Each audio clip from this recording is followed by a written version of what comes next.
Enggak, uangnya terbatas. Ya, berarti bisa jadi saya sudah mengeliminasi pemilihan menggunakan mode yang mahal, misalnya pesawat, misalnya gitu. Tapi kalau ada adik punya uang banyak kan, pilihannya makin banyak.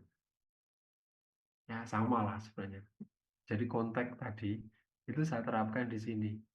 Kan tadi cara berpikirnya kan kita. Nah, ini mesin pun juga seperti itu pada saat kita akan memilih, ya, memilih algoritma. Oke ya, kita lanjut dulu. Sambil saya nunggu kalau ada pertanyaan ya. Nah, kemudian ini unsupervised machine learning ya. Ini ada dua ini ya, tips yang mungkin cocok ya, dua tipe yang cocok yaitu clustering dan anomaly detection. Jadi kalau clustering itu pengelompokan yang sejenis. Nah, ini misalnya. Di sini kan ada ping-ping merah atau plus-plus biru atau lingkaran dot yang hijau daun ini ya. Nah, ini selama dia dikelompokkan ke sama ya dia kayak clustering, diklusterkan berdasarkan sebuah kemiripan kriteria tertentu. Ya, ya kan? Tetapi bisa juga dalam konteks unsupervised machine learning itu untuk anomaly detection, melihat ke keanehan-keanehan. Nah, justru keanehan itu yang dicari, terus nanti ini dieliminasi. Ya, kira-kira begitu. Jadi, kadang-kadang yang kita cari justru yang nggak sama dengan yang lainnya. Karena apa? Kita punya tujuan untuk mengeliminasinya. Seperti halnya sistem audio yang canggih ya, contoh yang untuk deteksi ya. Ini kalau sistem audio yang canggih ya, itu kan kadang-kadang misalnya kita memutar musik ya, saya lihat pernah ada itu sistem seperti itu. Jadi kan kadang-kadang di luaran kan ada suara-suara yang ganggu ya, noise ya. Nah, noise yang mengganggu ini dibuat modelnya, kemudian ditekan gitu ya. Sehingga apa? Ya, suara musik tadi yang jadinya dominan atau yang mendominasi. Ya, itu jadi mendeteksi anomali untuk dieliminasi. Tapi bisa juga mendeteksi anomali karena justru anomali itu yang kita inginkan.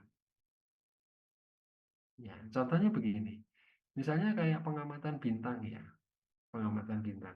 Mungkin yang paling dekat kalau ada adik pernah di Bandung ya di Lembang itu kan ada mesin apa alat-alat teleskop yang gede-gede ya, yang di Boska itu ya, ya kan? Nah, sebenarnya kan dia itu mau menangkap cahaya kan, khususnya cahaya bintang yang jauh, luar biasa jauh di sana. Masalahnya di sekitar dia itu kan banyak juga. Dan itu jadi noise, jadi sampah dalam tanda petik. Dan itu dominan. Nah, justru yang dominan itu dia kesampingkan. Kenapa? Yang dia kejar bukan itu, tapi data terkait dengan cahaya dari tadi bintang yang jauh tadi. Nah, itu seperti itu kan prinsipnya. Kalau yang canggih ya. Atau sistem radar yang masih konvensional ya, kecuali yang canggih ya, itu kan masih prinsipnya seperti itu. Jadi misalnya dia deteksi suara atau frekuensi gitu ya, tertentu ya. Suara-suara itu kan di sekitar itu ya, anten, anten itu kan banyak noise. Suara. Ya. Tetapi justru yang dia cari bukan itu, karena yang dia cari yang aneh. Misalnya suara pesawat tempur atau apa. Nah ini yang dia inginkan atau persenjataan yang baru meluncur gitu ya. Jadi tergantung ini sebenarnya. Jadi pendekatan unsupervised machine learning dalam konteks ini ya bisa untuk clustering, untuk mencari kemiripan sifat yang sama atau properties yang sama terus dikelompokkan, atau untuk mendeteksi tadi ketidakwajaran. Nah, ini kalau dalam image processing bisa lah, misalnya ada efek salt and peppers, kan bisa. Atau lagi apa ya, selain salt and peppers ada lagi misalnya kesalahan radiometrik, ya itu kan ada kecil-kecil itu ya. Nah, itu didetek terus dihilangkan, kira-kira begitu. Nah, sama seperti ini. Jadi kalau yang supervise ya, ini bisa untuk klasifikasi atau regresi. Ya, ini sebenarnya ke yang tadi ya. Ya kan? Nah, ini regresi, klasifikasi. Nah, nah, nah. Klasifikasi itu sama, mensorting item berdasarkan kategori. Regresi mencari hubungan. Oh, ini dengan ini korelasinya gimana? Makanya kan ada korelasi, kekuatan korelasi. Oh, ini sangat kuat, ini kuat, dan seterusnya. Jadi ini beda utamanya ya. Oke. Nah, ini contohnya seperti ini. Jadi ini input data, proses trainingnya, kemudian diinput. Nah, keluar hasilnya. Nah, oke, ini saya skip. Nah, ini yang cukup penting. Jadi misalnya kita punya sekelompok data ya, yang cukup banyak. Katakanlah 100 atau 100% deh. Ini kan datanya. Nah, satu hal di dalam mesin learning itu selain jumlah data yang banyak, itu biasanya data yang ada itu harus dibagi dalam 3 bagian. Yang pertama untuk training ini, yang kedua untuk validasi, dan yang terakhir untuk testing. Ya, training itu harus banyak, paling tidak 50. Ada yang nyebutnya 60, tapi sih oke, kita ambil aja yang moderate ya, 60. Validasi itu 30, baru nanti testingnya yang 20. Ya, jadi jangan dibalik atau dibikin equal, enggak. Kriterianya begini, harus mendekati ini. Intinya, mostly data itu dipakai untuk training, untuk membentuk model tadi. Terus validasi agak sedikit di bawahnya. Nah, testing lebih sedikit lagi. Ya, ini juga ada filosofisnya ya. Coba nanti ada cari kenapa training butuh data yang banyak. Kenapa validation di bawahnya? Kenapa testing lebih di bawahnya lagi? Ya, ini juga ada. Ya. Nah, ini contoh ya, machine learning untuk supervise. Ya, ya, ini juga. Nah, ini contohnya ya. Ini pakai CART, kemudian SVM. Nanti ada dicoba cari ya, CART itu cara kerjanya apa, SVM itu cara kerjanya gimana. Ini kalau ada yang lihat, hasilnya kan mirip, ya kan? Mau pakai CART, mau pakai SVM, mirip. Mirip sekali ini kalau ada yang dilihat. Coba lihat pola water bodies-nya, lihat pola kuningnya, lihat pola yang warna putih awannya. Ya, iya. Nah, ini yang unsupervised ya. Nah, ini juga bisa juga untuk regresi ya. Ya, misalnya untuk ini ya, harmonics. Ya, ya ini nanti bisa adik-adik explore ya. Artinya di sini kan adik-adik bisa melakukan customisasi ya. bahkan mungkin membuat sebuah rule sendiri di sini.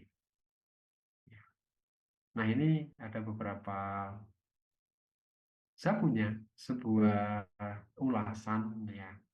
Kira-kira kalau yang ini saya pakai keras, yang ini pakai PyTorch, yang ini pakai TensorFlow itu ada. Dia akan ada titik optimum untuk apa.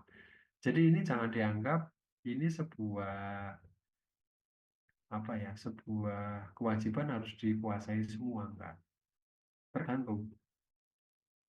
Oh, yang ini cocoknya pakai Panda. Jenis memproses yang seperti ini Panda. Yang ini pakai NumPy, yang ini pakai PyTorch, yang ini pakai TensorFlow, dan seterusnya. Nah, ini harus ada sendiri ya. Nah, nanti bertahap coba kita pelajari ya. Nah, itu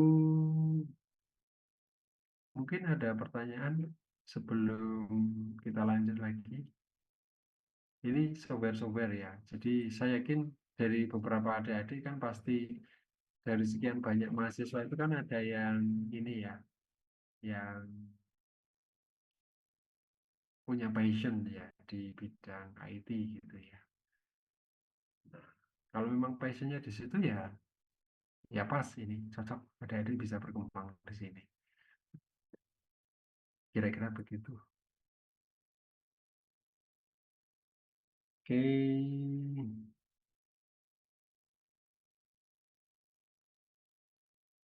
oke.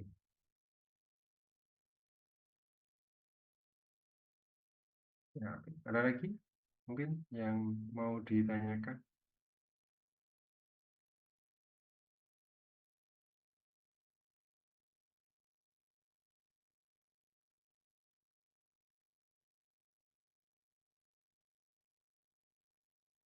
Oke, kalau ada.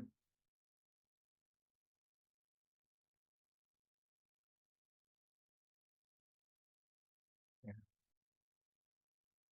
Jadi dari sekian banyak ini coba kita lihat ya, eh, yang krusial ya, yang mungkin perlu adik-adik dalam ini mungkin di bagian ini ya. Nah, ini contoh ini machine learning di supervise menggunakan GIE. Kemudian yang tadi unsupervised. Kemudian yang kedua ini pemilihan ini harus dipegang ini bahwa mayoritas harus di training. Baru berikutnya di validation, berikutnya di testing. Kemudian ini prinsip machine learning, terutama jenis untuk klasifikasi dan regresi, ya, untuk yang supervised. Kemudian yang unsupervised itu yang clustering dan anomaly detection. Ya. Kalau ini yang dicari justru kesamaan yang mayoritas. Kalau ini yang aneh sendiri gitu ya, yang di deteksi gitu ya. Jadi di sini isunya adalah clustering dan association. Kalau yang tadi classification dan regression. Oke, kemudian ini cukup penting. Nah, ini logik pemilihan algoritma dalam ini ya, machine learning. Nah, ini keseluruhan algoritma machine learning. Saya yakin ini berkembang ya, karena ini dibuat sudah agak lama, ya mungkin 3-4 tahun yang lalu ya. Jadi ini mungkin sudah berkembang ini algoritmnya.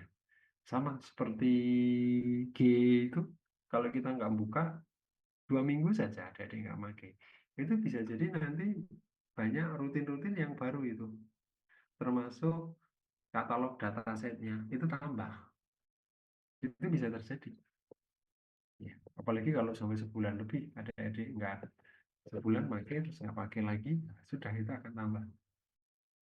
Jadi eh, berkembang terus. Ya. Sama di sini. Tapi paling tidak yang seperti ini. Terus ini algoritma secara global ya untuk machine learning. Ini contohnya tadi. Iya. Baik, adik-adik semua. Mungkin ada pertanyaan? Nah, biar tidak bosan juga ya. eh, yang saya tayangkan lagi deh. Yang tadi ada beberapa itu yang cukup banyak yang privat message ke saya ya, menanyakan presensi gitu ya. Ya sudah, saya tayangkan sambil nunggu yang tanya ya.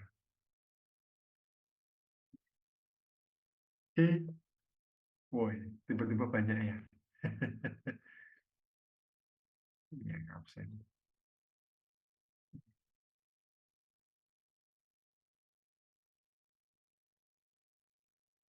Iya, saya lupa ini ya, lupa belum mengupload materi tadi ya. Nanti saya coba lengkapi, terus saya upload. Ya. Dan adik-adik ya minggu ini dan minggu depan harus belajar itu. Jadi sekarang kan posisinya tanggal 25 ya. Terus minggu depan itu sudah April ya. Tak lihat di tanggal itu. Terus adik-adik sudah mulai masuk lagi tanggal 8 ya. Ya pesan saya sih apa ya? Terutama untuk yang agak jauh ya. Butuh apa eh, mode kendaraan yang perlu arrangement itu adik-adik harus pesan. Jadi jangan dadak on the spot gitu ya. Iya kalau dapat, kalau enggak taruhannya adik-adik adalah nanti di ujian gitu ya. Ya, jadi jangan sampai itu tertinggal ya. Ya, jadi ya kalau mau aman sih kalau saya boleh sarankan 1 hari lah. Itu sudah paling lambat sebelum day one examination, adik-adik harus sudah ada di Jogja. Jadi sudah mulai membiasakan lagi dengan suasana kos, suasana kampus, terus mengantisipasi keterlambatan, ya. Terus ya itu tadi mengembalikan lagi. Karena saya yakin adik-adik libur hampir 2 minggu itu banyak hal yang bisa jadi ini ya, wah, eh, bisa jadi ini apa? Adik-adik perlu penyesuaian. Baik, adik-adik ada. Baik, ini kebetulan saya juga ada undangan senat ya jam 11.15 ya. Jadi kalau tidak ada mungkin sementara kita akhiri dulu ya. Karena saya harus pindah ke Zoom 11. Tadi pagi-pagi sudah S3 ke sini dengan S1, sekarang dengan senat. Nanti ada lagi. Jadi hari ini saya sampai sore penuh Zoom ini. Baik, jika tidak ada, kita akhiri dan tadi eh, adik-adik perlu mempersiapkan ya. Oke, Assalamualaikum warahmatullahi wabarakatuh.